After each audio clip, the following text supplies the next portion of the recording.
Mga Kawikaan, ika-23 kabanata.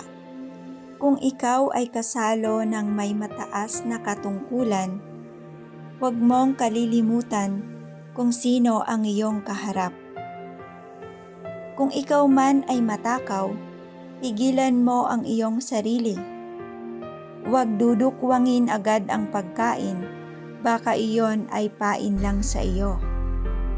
Huwag mong guluhin ang isip mo sa pagpapayaman, pag-aralan mong umiwas doon, pagkat madaling mawala ang kayamanan. Ito'y simbilis ng agila sa paglipad sa kalawakan.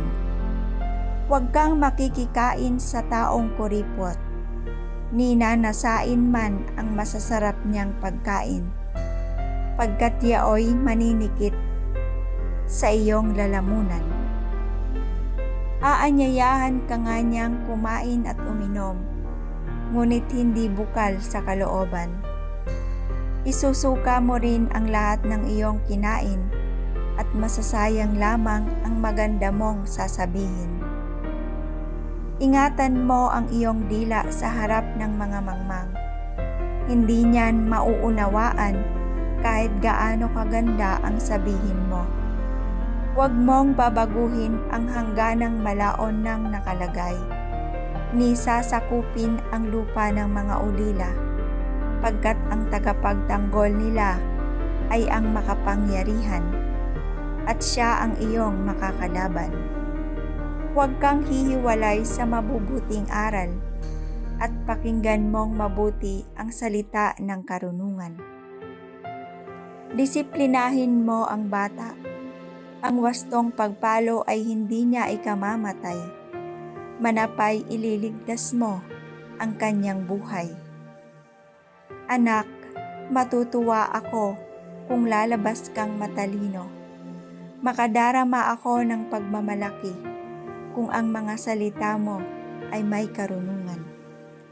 Huwag kang maiinggit sa mga makasalanan, bagkus igalang mo si Yahweh habang ikaw ay nabubuhay.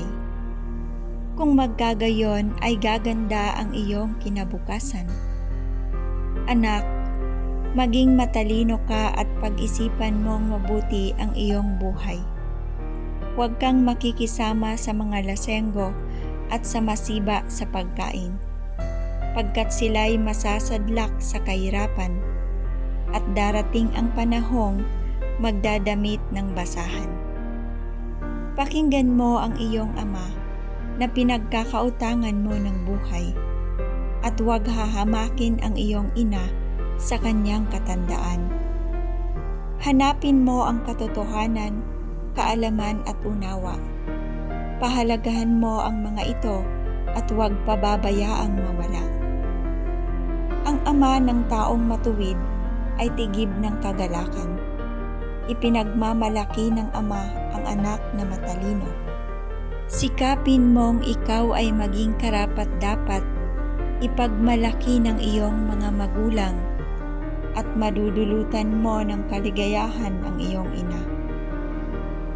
Anak, makinig kang mabuti sa akin at tularan mo ang aking pamumuhay. Ang masasamang babae ay mapanganib na patibong. Tiyak na mamamatay ang mahulog doon. Siya'y laging nakaabang tulad ng magnanakaw, at sino mang maakit niya ay natututong magtaksil. Sino ang may kalungkutan at may malaking panghihinayang? Sino ang may kaaway at kabalisahan? Sino ang nasusugatan ng di nalalaman? At sino ang may matang pinamumulahan? Sino pa kundi ang sugapa sa alak at ang nagpapakalango sa bagot-bagong alak? Huwag mong tutunggain ang matapang na alak kahit ito'y katakam-takam, pagkat kinaumagahan ay daig mo pa ang tinuklaw ng ahas na makamandag. Halos hindi ka makadilat at parang matigas ang iyong dila. at di makapag-isip na mabuti. Ang makakatulad mo'y nasa gitna ng dagat at inihahampas ng malalaking alon. Pasuray-suray ka at parang nakahiga sa gilingan. Ang sasabihin mo, ano sa akin kung ako'y mahandusay? Mabulag taman ako, walang kailangan. Pagbangon ko, iinom ako uli.